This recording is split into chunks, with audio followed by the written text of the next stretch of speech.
Bonjour, je suis Eric Lévy de RA, je suis sur Nougat TV.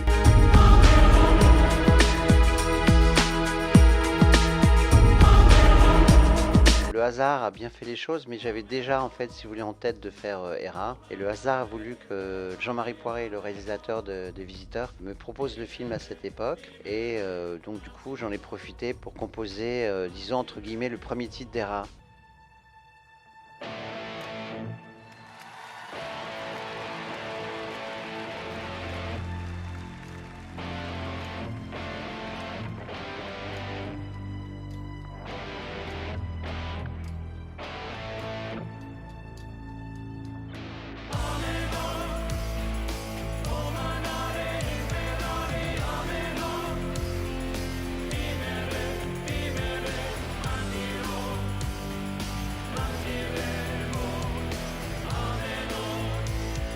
Le film Les Visiteurs avait un énorme succès commercial, je crois que ça a fait 14 millions d'entrées. Mais à l'époque, en fait, même si la musique a beaucoup plu au public, on va dire, les maisons de disques de l'époque n'ont pas vraiment senti le truc. Donc en fait, on a vendu très très peu de BO, vous savez, les BOF du film. Je crois qu'il y avait eu 30 000 copies de vendues, vous imaginez, c'était vraiment rien à l'époque. La musique d'Era n'intéressait absolument pas les maisons de disques. Donc j'ai décidé à l'époque de réaliser moi-même l'album. Grâce finalement aux droits d'auteur que j'ai récupérés avec les Visiteurs, ça m'a permis de m'autoproduire, de réaliser l'album, d'avoir une liberté, une liberté artistique totale. Et c'est vrai qu'à un moment, j'ai été m'installer dans le château de Collioure. Il y a un donjon qui date de l'époque médiévale. Je me suis installé là-bas pendant 2 mois et demi en plein hiver et j'ai composé le premier album d'Era là-bas.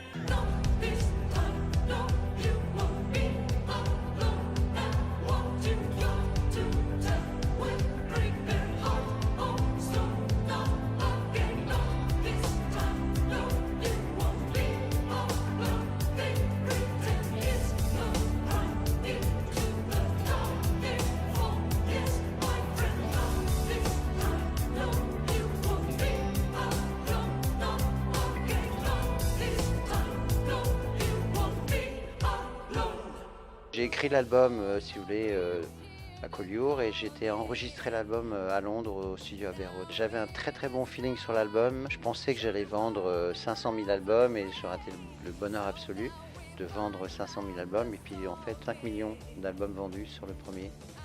Bien sûr, je ne m'attendais pas à autant de succès.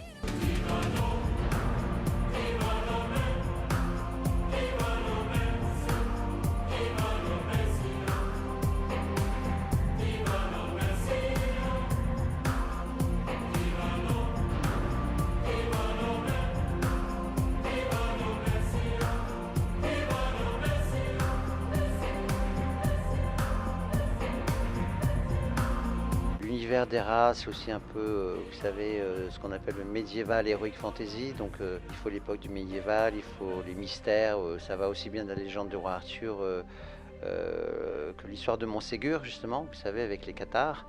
Et j'en ai fait tourner le premier clip d'Ameno sur le site de Montségur, en plein pays cathare.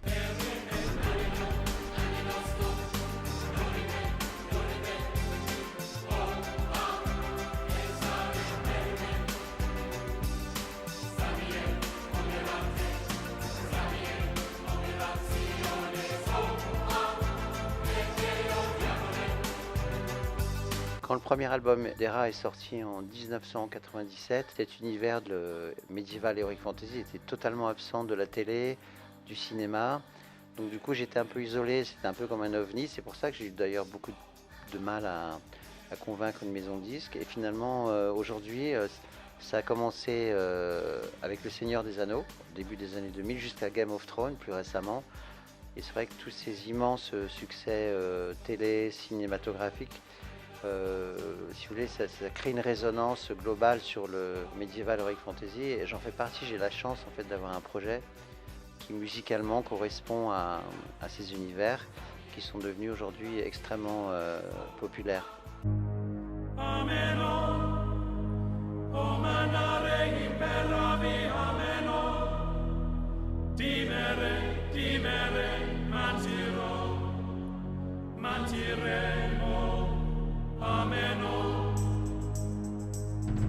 cette culture du hard rock avec des chanteurs à voix, des grandes mélodies. C'est un peu comme les grands airs, si vous voulez.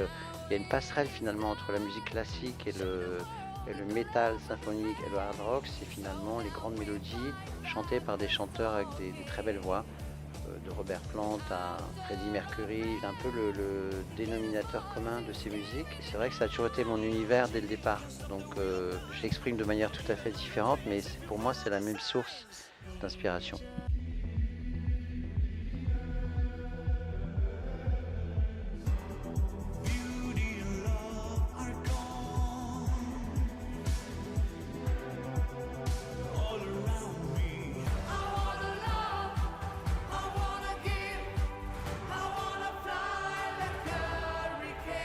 Comme tous les artistes de la planète entière, on a dû arrêter de tourner. Pour la petite histoire, on avait une partie d'équipe qui était à Moscou. On devait jouer à Moscou et à Saint-Pétersbourg. Moscou a décidé de fermer les frontières. Donc vous voyez, on était vraiment en plein début du Covid. On n'a pas rejoué depuis. Donc ça va faire 3 ans. Donc en fait, on revient à Toulouse, on reprend un peu la tournée qu'on avait commencée en 2019.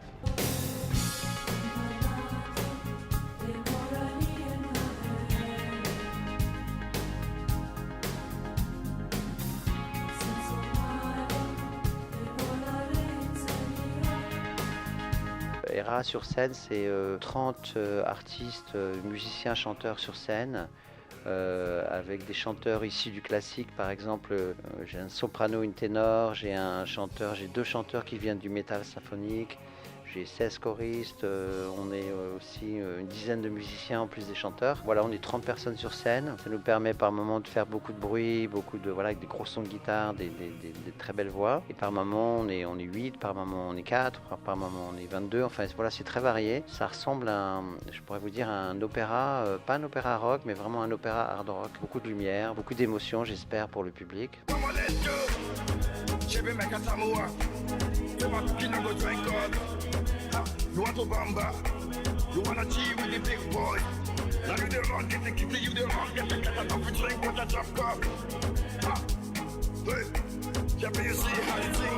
Alors très honnêtement, quand j'ai entendu, je me suis dit waouh, c'est vraiment pas mal ce truc, parce qu'il y avait une espèce de, vous voyez, dans Ameno, il y a un peu ce côté solennel, un peu dramatique comme ça, épique. Et je trouve que cet artiste, on parle de Goya Menor, cet artiste nigérien, qui a fait un remix, comment vous dire, il a ce côté festif ou un peu joie de vivre qui était, je sais pas, j'ai trouvé ça très très inspiré de sa part. Pas du tout étonné que ça ait marché si fort, quoi, parce que, mais maintenant, pour la petite histoire, c'est sur TikTok, c'est devenu un truc de fou. Je le dis en toute humilité, mais je crois que ERA, enfin Ameno, a fait le record absolu de planétaire sur TikTok. Je crois que ça fait, c'était écrit dans le journal, 10 milliards de vues sur TikTok, et le record précédent, pour vous donner une idée, c'était Adele avec 3 milliards. Donc c'est une histoire de dingue. C'est vrai que bon, voilà, ça c'est pour la petite histoire, mais du coup c'est marrant parce qu'il y a des tas de jeunes qui ont découvert Ameno pour la première fois, qui pensaient qu'Ameno était une musique africaine, ou vous voyez, enfin ça donnait, voilà, c'était plutôt amusant.